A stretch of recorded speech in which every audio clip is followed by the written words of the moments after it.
let's get Nonafied. Well, hello and welcome to Nonafied podcast. Oh my God, we're back. It's me. It's the same old Pinky babes, but we're growing. We're elevating because we are award-winning. Hello. Yeah. Love it. So we won the Female Founder Award for Scotland podcast. Oh my God. I will pass this to my glamorous assistant. Thank you so much.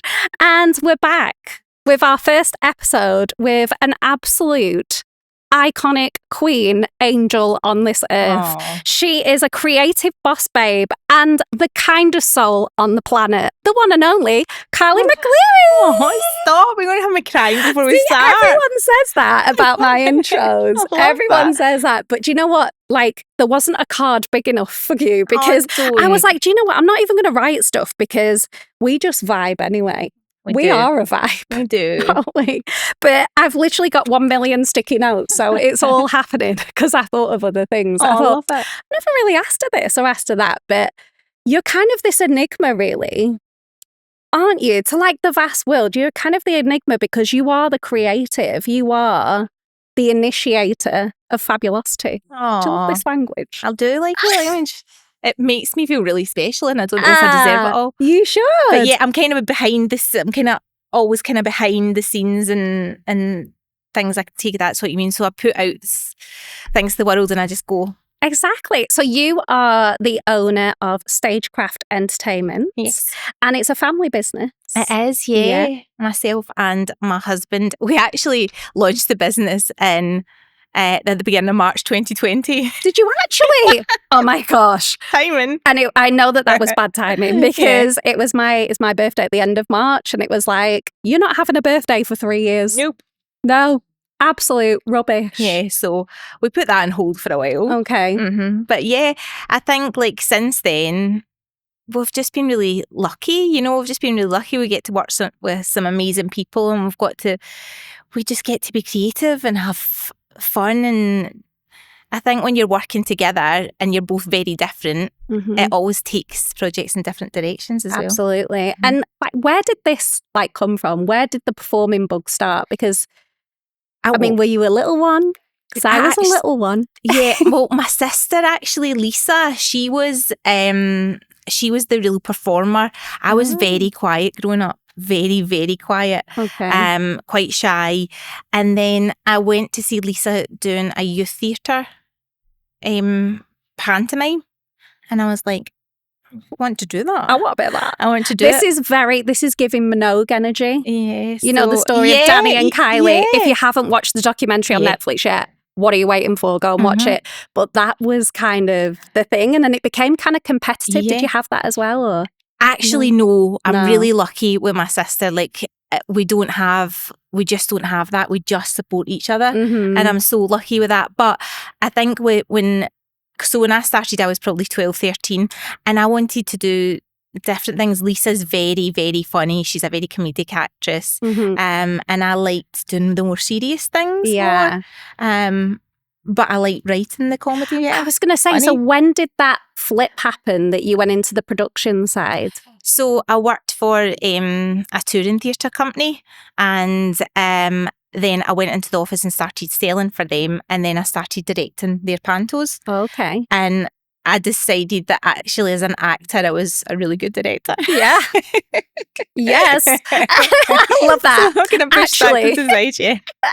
But then how cool is that? Because you don't get a lot of that now where people kind of start at the bottom and work their way up. Like with now, with today's situation, everyone goes, I learned this off YouTube and now I'm like, but you literally have gone from grassroots. You've gone from the performing side to the sales side to then full production. But where it's such a weird kind of creative avenue to go down, start writing, because we all have ideas. But I would say to you, I can talk for England, but do you know what? In Scotland. But sometimes I can't get the words. But you just like, it literally just flows out of you. It's wild. I think I loved reading when I grew up, when I was growing up. And I think that really helped. And do you know what really helps? having to make money. Well, yeah. So I think when you have to pay for a script or you have to write a script, then you put on your big boy pants and you get writing, don't you? Absolutely. And, you know, it's funny because obviously you've come from that world of performing. And I'll ask this one on the performing side first. Has anything like really unexpected happened right before a show that you've been in? Yes. Yeah. This is anything you can tell us. Yeah. So this is during lockdown. My sister and I had this idea of doing doorstep drama. So we decided we wrote a show and we took it out, like we had like a little mini tent, you know, a little mini marquee tent, and we charged to go out and do like Christmas performances and doorsteps, and then we did the same for Easter. That's iconic. But the Easter show we'd all set up in this doorstep, and it was really windy that day, so we'd got extra weights.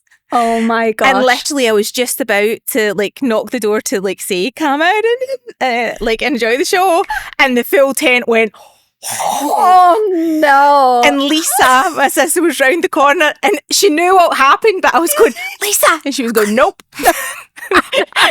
No, your sister, she is too funny though. I mean, I've heard the stories, but you know, it was so funny. When I first met your sister, we were walking into the theme park and this woman just started talking to us, and I was like, why is this Carly? I knew that she was like, yeah, didn't we? Didn't we, Paul? Funny. We literally knew it was your sister. It was so weird. It's like the cadence of your voices are the same. Yeah. Minnie Mouse voice. So weird. It was like, she's definitely related to Carly. That's funny. It's so strange. So then see on the other side of it, as the production side, it's your show. It's about to go on. Oh, Has anything gone crazy? It's actually in here. Yeah, in here. So we had a full audience and it went, we pressed the start button. Ladies and gentlemen, boys and girls, please sit back, relax, enjoy a Stagecraft Entertainment. Boom. Every light, every sound, the power in the whole place just went out. Oh no. And then they had people kind of looking. So that she, is this part of it? Yeah. That's the best thing, when people start going, is this part of it? Yeah. Part of it? And you come out at first, smiling, just 2 minutes, everybody. And then you're running like hell, waiting for the generator to kick in. So I should have actually said we are at M&D's theme park. I'll say thank you very much to the owners for allowing us to use this amazing theatre. We pinked it up, obviously. But you've done like loads of shows in here and you've got such creative ideas. So like at Christmas, oh gosh, guys, just come here at Christmas. Carly does an incredible show. It was so heartwarming. I was sitting there dressed as a bloody fairy. And I'm like this going, don't cry. Don't cry. But it was so gorgeous. And you even had like little kind of intricate bits in the set where you had puppets in bed and stuff. It was, oh my gosh, bravo. Thanks. Because it was amazing. Well, do you know what?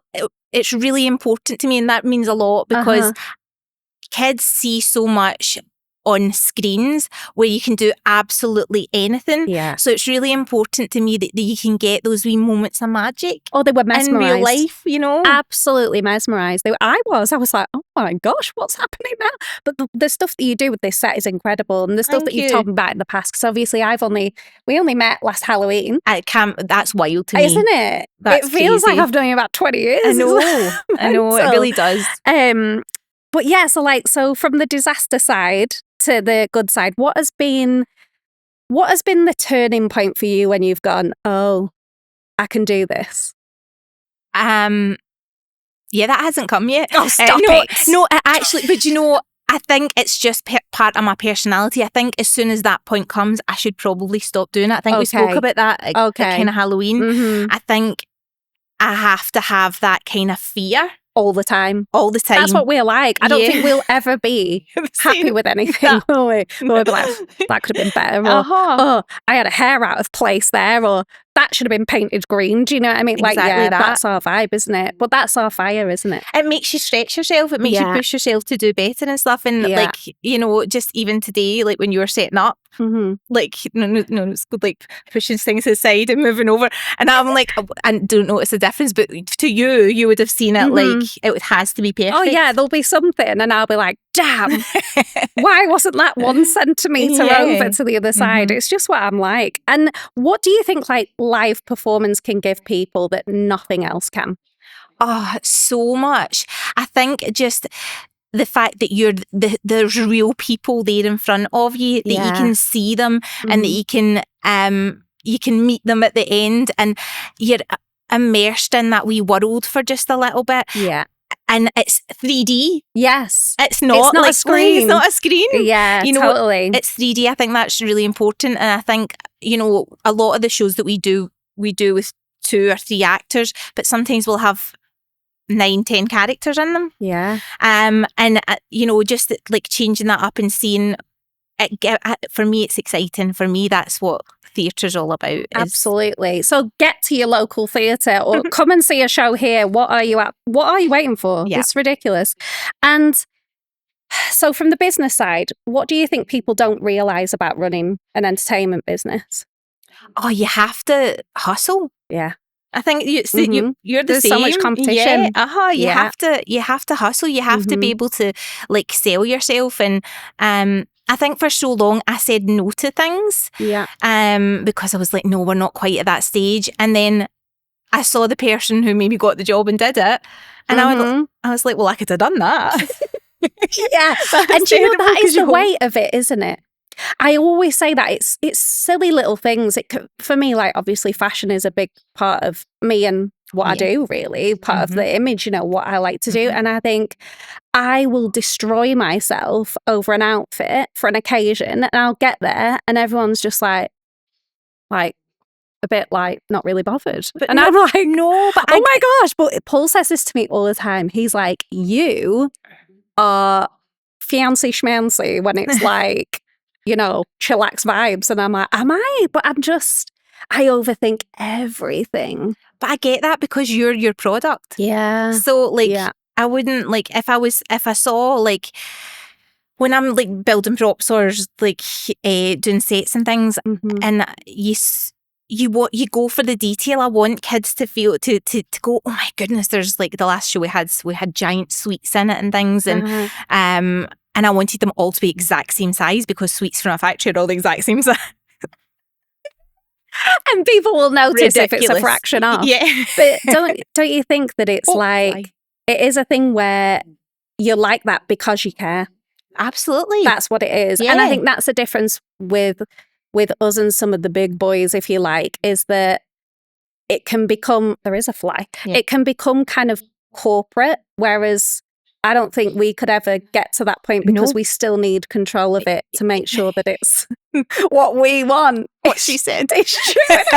It's so true though. But I just think, it's so hard. Like I've seen people that have had businesses and at some point they've done incredibly well and they've had to let go. And I'm like, oh, no. Well, and I think that's it. For me, I'm never looking to take over the world. No. I want to be able to pay my mortgage, go on holiday every year and have a bottle of wine in the fridge. Yeah. That's what I want to do. That's what I want my business to do. And I want life, it's like life-work balance. I want to live first. Speaking of that. Okay, now you're going to prove me wrong, aren't you? So you're also a foster parent. Yeah. Mm-hmm. It's unreal. Don't look at me because I'm going to cry now. So basically, not only are you running these businesses, you're building these shows, but you are hand building these shows. You are there with hammer and nail, and you are also a foster parent. When do you have time for yourself? I think you have to. You just have to make time for yourself. We went on holiday. We were just back from holiday. Yeah. I was about to say, to be fair, you've just been in a bee for 2 weeks, so that was sod off. That was very much. You just program it in. You program that time in. Yeah, but that's not all the time, Carly. No. So how do you make sure that you're? It's difficult, isn't it? Because I know what you're going to say. You love what you do. I do love what I do, but I think as well, I know the importance. And routine for these little people that I'm like that I get, and it's a privilege. It is a privilege to get from. Now I'm going to cry. Oh no! But because we're getting to like help them on their very first steps, like because we fostered babies primarily, so a lot of the which babies is a lot of work. Yeah.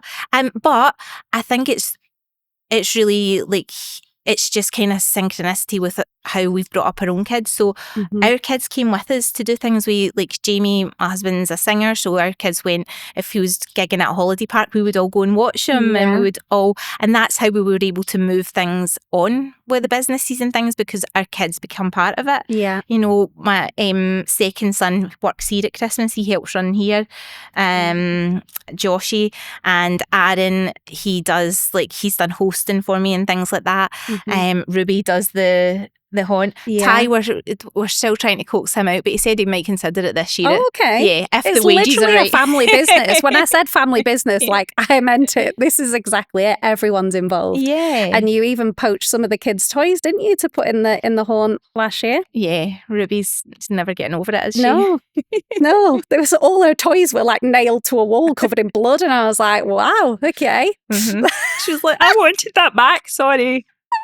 I love it. And what do you think, like, so what inspired you to foster? You have told me this before, and it's just unreal. So there's a couple of things, like, but basically I work for I also work 10 hours a week for a mental health charity, because along with everything else. Yeah, I wanted to give something back, like, to my community and things. So I'd kind of started doing a few wee bits and pieces, and I came across the Charities Trust Jack. So I applied for a job there. So I do talking therapy with young people. And I was noticing more and more things, with things not being picked up, and there not being enough foster carers, not being enough this. And I was complaining about it. Okay. I was kind of going, oh, this is ridiculous. And then I went, well, if not you, then who? You know, but most people don't think like that, Carly. Yeah. So you need to give yourself a moment there, because that is unbelievable. Like, people, you know, we can all say that, you know, it should be more this, but for the person to then think, well, then I need to do something. Yeah. Is major. Yeah. It's major. Oh, how long have you been fostering? We're actually quite new, I guess. We've been fostering for 2.5 years. Okay. And it's always been babies. It's babies to toddlers. So that I think the eldest we've had was 4. But yeah, we've had 11 puppies during that time. Unreal. In and out, some of them for short periods, some of them for a bit longer. And that just shows you, in 2 years, 11. So that's the need. So we will put, at the end, we'll put the information on if people want to look into fostering, because it's really worthwhile. And obviously the charity as well that you work with, Trust Jack. Is it Trust Jack? Trust Jack, yes. And they're always looking for people to help out? I mean, yeah, they're always looking for volunteers and things. And it's a great charity if you are kind of struggling, you know, get in touch and see what they've got to offer. It's so nice. And what do you think it's taught you, like, fostering or trust? Fostering. Oh, well, I mean, it's taught me that Jamie's a really, really good dad. Oh, bless him. Shout out to Jamie. Shout out to Jamie, yeah. It's taught me that my kids are really kind and very patient. And that's, you know, you don't always get that in teenagers, so that makes me really proud. And this will be teaching them. Yeah, absolutely. You know, like, unbelievable kindness and compassion. Unbelievable compassion. Like, it's amazing. I think it opens your eyes to, like, the real world, you know, that, and it makes you appreciate. I mean, I know that I appreciate my parents much more since fostering, because I always did. I always knew I was lucky, but when you see the differences, you know, like, you kind of go, I was so lucky. Yeah, and they must be super proud of you. I don't know, but Hold on, we'll ask him after. And so out of everything, what is the hardest role? Oh, I mean, everything's got peaks and troughs, doesn't it? Yeah. I don't even think I can answer that, because it depends on the day and it depends on what you're doing. I think whatever I'm doing at the time. Whatever I'm doing at the time, this is really hard. So hard, Nona. I'm never doing it again. And then you're like, next show. I love that. And so, because you do 50 million bajillion things, and you'll obviously get new skills as you go along. But what's a skill you've got, a secret skill that no one knows about? Oh, that maybe no one something knows you've about? not showcased yet. You did get a new one recently, though, didn't you? What was that? Oh, I don't know. Do you not know? No, I don't know. At the show that you did. at the ASN show. Oh yeah, I learned a bit of basic Makaton recently. Yeah, Makaton. I didn't even know what that was. Yeah. So explain what is that? So but you put me in spots. I'm not gonna be able to do any now. You don't have to do it, no, but people are going to be basically, like Makaton, because when you said to me, I had to Google Mr. Tumble, something special is Makaton. So it's a specific type of sign language, and it's all based on like actions that kind of go with bigger words and phrases, whereas when you are using British Sign Language, you're kind of signing every word. So it's used a lot for like children with additional like sport needs and things like that. And yeah, it's brilliant. Who does that? Who does that? Okay. I'm doing a show, and basically now I'm going to learn how to do this sign language. Like you I didn't Carly, choose you're to not though. From this planet. I didn't choose to I think we're from the same planet. Yeah, but absolutely. Like, well, you're another level. I think I told you basically. I had hired someone to do it, and they had an emergency and they couldn't do it, and they let me know the week before, and I was like, forget finding someone else. I'm gonna do it. Yeah. Well, we tried to good. find someone else, and there was just no way within it. So oh my gosh, I was like, okay, that is absolutely mental. But I tell you what, you know, when we were filming at the Park's 30th birthday, yes, and there was 2 deaf girls. Do you remember this? Oh, can I tell Carly? this? Because you're going to like downplay your cuteness. I can't even. So these little girls came over to Nona, and she was chatting to them, and she started going, "You're beautiful." I don't even know how I knew to do it. And the little girl said something, and Nona went, "Thank you." And the mum, it felt like Miracle on 34th Street vibes when he starts signing like jingle bells. I was dressed as Annika Rice. So I think if you notice the camera, like that big was because I was holding the camera like. Oh, honestly, that was adorable. It got me though, but I was like, I don't even know where. It must have been Miracle on 34th Street that I knew the actions. But I knew Thank You because we did have, when I was at high school, there was 2 deaf boys, and I loved them. I always wanted to sit with them and help them. But I think that is our kind of that healing, nurturing kindness nature that we have that we love about. You and so many people who work with kids don't do that. You crouched right down and you were on her level. You didn't hold the mic. She could have quite easily stood up and hold the mic, but you do have a real you make connections very easily, I think, and that's because like you've got you've got a kindness in your soul. I think I love kids. I don't want any. Chihuahuas will do. But they do love me. It's like a mad thing. Like I'll be walking through Aston's and they're like, "That lady's got pink here," you know. And it's like, it's funny though, because with a lot of little kids like that, I do that thing where I come down because I think it's quite daunting. Yeah. I always remember being little and being like, "Oh." Do you know, like when people would kind of, because when we grew up, it was a bit more of a do this, do that, wasn't it? Especially in the theatre, like especially in that situation, there was no mollycoddling. It was just like, get on stage now. Move. You know, it's like you're crying. Well, put your face on. It's funny because people are like, oh, you know, you can be emotional and you can be this and you can be that. And it's like, yeah, but I'm a performer, honey. So when the lights come on, let's go. Dr. Stage. You do Dr. Stage, isn't it? It's so true, but you have to be. And so you are the kindest soul on the planet. But what's an act of kindness you'll never forget? Oh my goodness. There's too many. I wish you'd sent that I've had for me. Done to me, that someone's done for me. Yeah.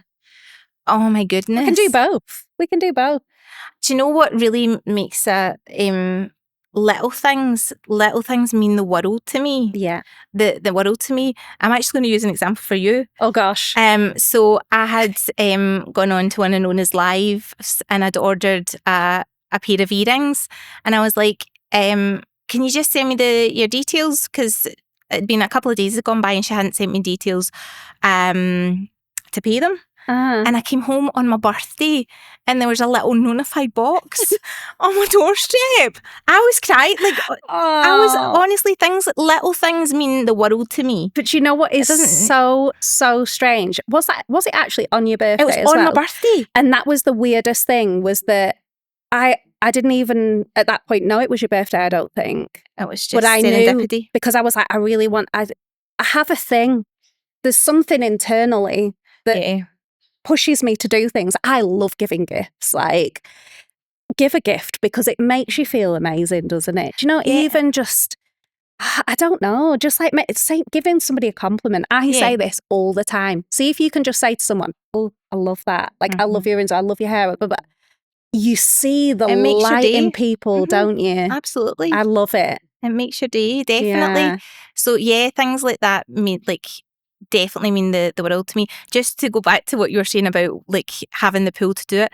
We've done that a few times actually, text like each other just when you need like a message and things. And that's things so weird. Things like that happen to me all the time. If I'm going to do something and I must remember and do that, and then all of a sudden, ping, that person will text me. And it's so funny because years ago, a friend of mine said to me, like, how are you doing this? Like, how are you doing all these things? Because at the time I'd done a TV show, I was in a show, I was modeling, I was doing all these things. They were like, but how are you making it happen? And I was like, I'm just doing it. She's a white witch. Like, I'm a witch. I'm a descendant of the Pendle Hill witches, but that's another episode. We need to get my mum on here. Of course, yeah. Of course. But yeah, it's a weird thing. And do you know what's really weird? You know, I say I can't get the words sometimes, but manifest is not a word I always have in my vocabulary, but I've been doing it for years. Yeah. I think it's just in our nature of we feel so strongly in our gut when we want something, and it's not always for ourselves, it's for the greater good, or it's for somebody else, or it's an event or something we want to change, and we do it. So I don't know. I'm going to go back because like the only thing is, and I don't know if it's ever happened, if that doesn't happen or it doesn't come off. Ow. Oh, yeah. Isn't it? Yeah. If it doesn't go the way you kind of expect and stuff, it's harsh. And then I think that's why we are so like boom, boom, boom, boom. And we've got so many things going off so that we don't feel that if something doesn't come off. We're distracted by something shiny. Literally. Like at the moment, I've got 1,000,001 things happening and there's some really stressful things, but I am keeping myself busy. So I don't think about it. Do you know what I mean? Like, and some people go, that's really unhealthy and you need a therapist and all this. And it's like, do you know what? Like, I don't have time for a therapist. It's how I vibe. Carly's my therapist. Literally, you are my therapist. Friendship therapist. You are. You actually are. So and you're a world builder. I'm just looking if there's anything else. What's been your proudest production that you've done? Got to ask you that actually. Do you know, actually I had one this year. If it's horror, horror, then Night Terror I was really, really proud of because we changed the theme in that quite last minute, and it was when we started to get noticed by like outside people and stuff. So that was probably my horror one. Kind of like family shows. We just did a production of The Ugly Duckling, and I rewrote The Ugly Duckling, and I was so proud of it because it became a show about inclusivity, and it became something like a show about kindness and about anti-bullying, but it wasn't thrown down your throats. It was just written into Sammy. Sammy was made people think. Sammy the Duckling's journey, who obviously became Sammy Swan, and he just took you through this wee adventure. And I looked round, you know when you look round at an audience and you saw, I saw this little kid and he'd been running about the theatre all like bing, bing, bing, bing, bing, bing, bing, bing, bing. And he sat through that full show like them. Yeah, mesmerised.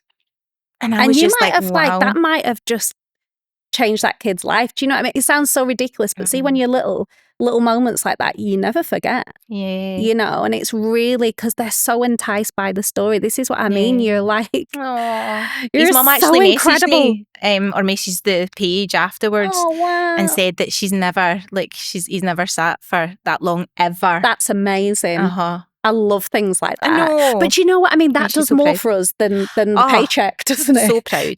Isn't it such a thing? Yeah. Do you know what I'll say? I don't know, it's not about me, but there was one thing when I was teaching, one of the guys in the gym, I used to work in a gym, one of them went on holiday and they taught yoga, and they were like, oh, could you teach like a stretch class or something? I was like, yeah, absolutely fine. I'd taught yoga before. And I would do like a guided meditation at the end. Yeah. And a lady came in and she said, "Oh my gosh." I was like, "Sorry, are you okay?" And she was like, "Oh my gosh." I was like, "What?" And she said, "I went home last night." She said, "I put my bag down. I went up to bed. I went to sleep." She said, "My husband thought something had happened." I was like, "What?" And she said, sleep right through? She said, "I've not slept in 4 years," because she was of a certain age and she was having all these issues and things like that. She said, "You chilled me out so much." I love that. She was like, "Do you do recordings? Do you have this and that?" And I was like, "No." I was like, "And I've got the worst voice anyway. Who finds this bloody relaxing?" Do you know? But do your Scottish voice. Just Scottish. But you know, it's funny. There was a class that I used to go to, and the guy's voice was just, whoa, it was incredible. But you never think that of yourself, though, do you? I don't think. I think that you'll probably hear your voice differently because I think you've got a great voice for presenting. I just feel like I sound like I'm off Coronation Street. Don't know. What's wrong with that?